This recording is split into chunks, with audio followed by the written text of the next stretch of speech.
Samsung தொழிலாளர்கள் போராட்டத்தை ஆதரித்து மதுரை ரயில் நிலையத்தில் சிஐடியு தொழிற்சங்க தொழிலாளர்கள் போராட்டத்தில் ஈடுபட்டு வருகின்றனர்.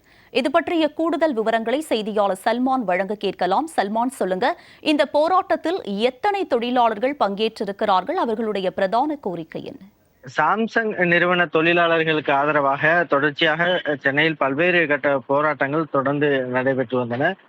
இந்த நிலையில்தான் சிஐடி சார்பில் அந்த சாம்சங் நிறுவனத்தில் பணிபுரியக்கூடிய தொழிலாளர்கள் சங்கத்தில் சேரக்கூடிய உரிமைகள் மறுக்கப்படுவதை கண்டித்தும் இந்திய அரசியல் சாசனம் வழங்கியுள்ள உரிமையை உறுதிப்படுத்த வேண்டும். அதே போன்று தொழிலாளர்கள் மற்றும் தொழிற்சட்டங்களுக்கு விரோதமான செயல்படும் சாம்சங் நிறுவனம் மீது நடவடிக்கை எடுக்க வலியுறுத்தி உள்ளிட்ட கோரிக்கையை வலியுறுத்தி 300க்கும் மேற்பட்ட சிஐடி அமைப்பினர் மதுரை ரயில் நிலையம் முன்பாக ரயில் நிலையத்தை முற்றுகையிட்டு சாலை மறியல் போராட்டத்தில் ஈடுபட்டார்கள்.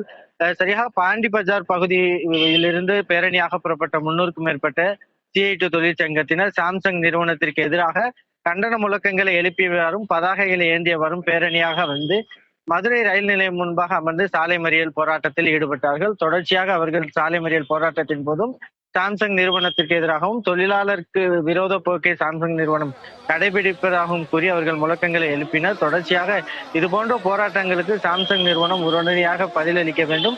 அதே போன்று தொழிலாளர்களுக்கான உரிமைகளை பாதுகாக்காவிட்டால் அடுத்த கட்ட போராட்டத்தை நடத்துவோம் என கூறி முழக்கங்களை எழுப்பினர். இதனையடுத்தாக காவல்துறையினர் தற்போது பேச்சுவார்த்தை நடத்தி அவர்களை கைது செய்திருக்கிறார்கள். இதனால் அந்த பகுதி முழுவதிலும் போக்குவரத்து நெரிசல் ஏற்பட்டது.